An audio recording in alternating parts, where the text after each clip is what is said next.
Coming to you with something a little bit different today. I wanted to share something that I think could help a lot of you guys out when you head into the fields in the next couple of days to go do your shearing.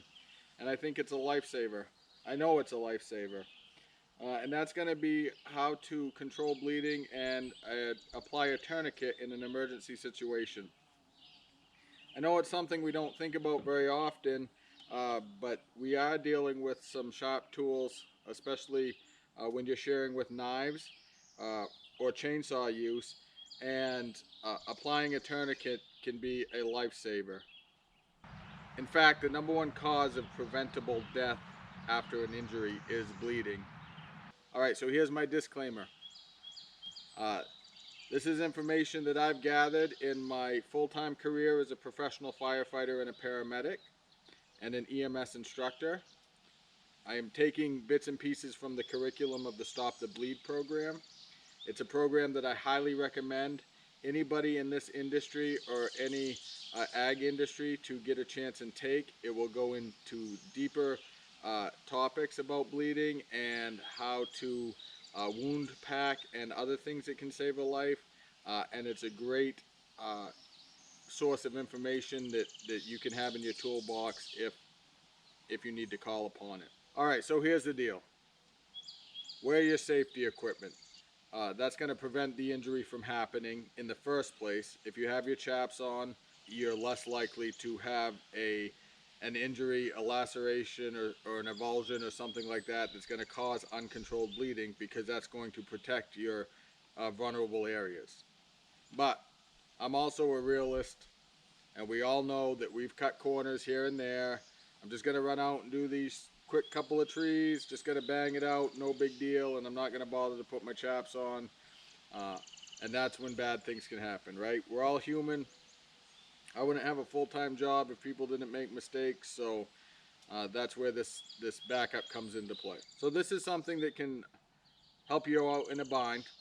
I encourage you to find a Stop the Bleed program in your area. There are tons of instructors around the United States, and it's a great program. You'll get a chance to get your hands on some tourniquets. You can actually practice the things that I'm preaching today, and it gives you another tool in your toolbox to help protect yourself and come home to dinner after a long day of shearing. Before we start talking about the tourniquet, I want to talk about another step that you can do to help control bleeding, and that's direct pressure. When you're talking about life-threatening bleeding and you're talking about direct pressure, I want to put an emphasis on the word pressure. This isn't, oh, I'm holding a piece of gauze here, not a big deal, I can do other things, oh, I took it off to do something. We're talking about physical force that's going to make you tired just by pressing on it. In fact, in the field, we're trained that the initial person who applies direct pressure, that's their only job. Once they start, they're not going to stop. If they get tired, somebody else is going to come along and they're going to put their hand on top of their other hand so that the first person can relax their muscles while their hand is still in place. That's how important keeping direct pressure on a wound is. I'll save wound packing for the Stop the Bleed program that you're all going to sign up for after you watch this video. And we'll move to the tourniquet.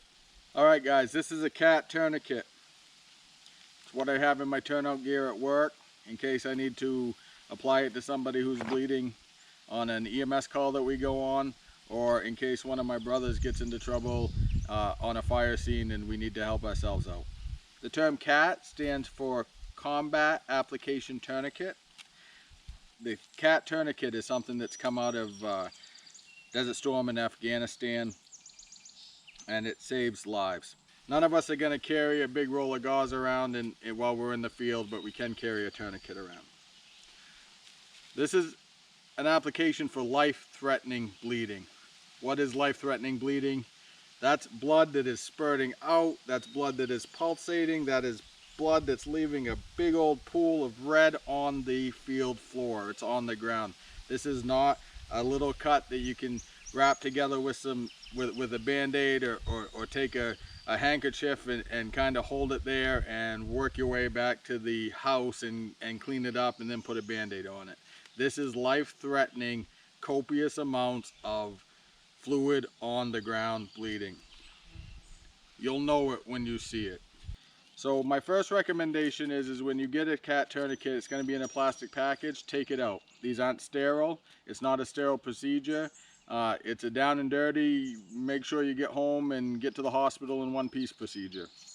So you're going to take it out of the plastic. The second thing that I do is I take it and I already have it threaded through. What I don't want is to have to mess around with this again while I'm bleeding and try to get that right through there and basically fiddle-faddle with that, right? We don't have time for that. So this is how I store it. I just have it in my gear and I have an elastic on it. If I pull the elastic off, break the elastic, then I have the tourniquet. I have it all ready to go. So the cat tourniquet has your tourniquet itself, which is the strap, and then it has a windlass. And what the windlass is how you tighten it up. Basically what you're doing is you're compressing an artery so the blood won't flow out. We find the bleeding spot.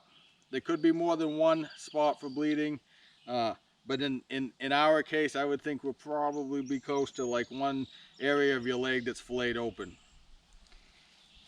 Take the tourniquet, and we're going to tighten it up as tight as we can go.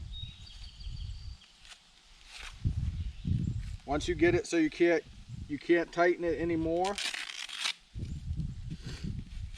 you're going to take this stick here, it's called a windlass, and you're going to tighten it.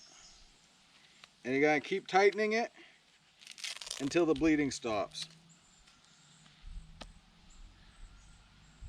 And that's how you apply a tourniquet. Alright, I'm just a cutting. I'm an idiot. I don't have my chaps on. I'm swarping away. And I grab myself. Uh-oh.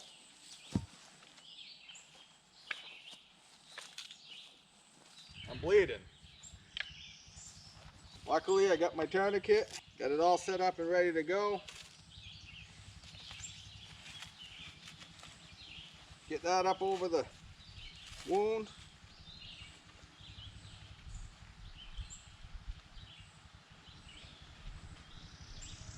You're going to tighten that windlass until the bleeding stops. It's going to hurt. Hurts like a son of a gun. But you're alive, and that's a positive. Things you don't want to do, you're not going to apply it over your knee or your ankle or joints. You're going to try to get it in those long bone areas. You can do this on your arm by yourself. That's good practice to do so, especially if you have everything set up, like not having that taped down.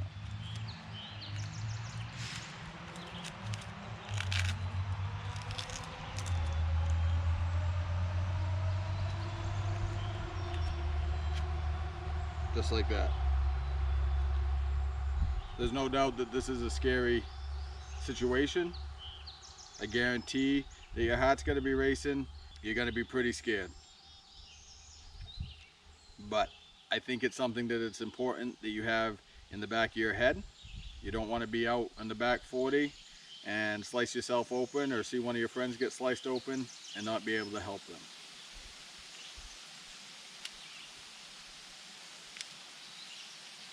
Oh, blood rushes right back in. Feels good.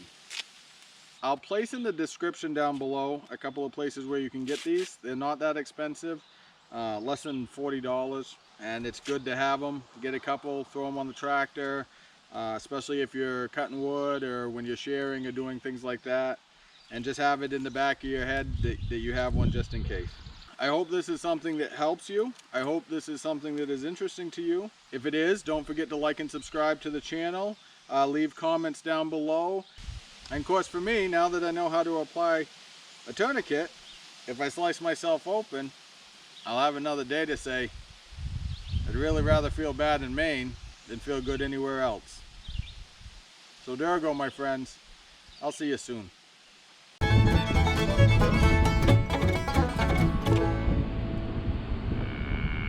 Ah!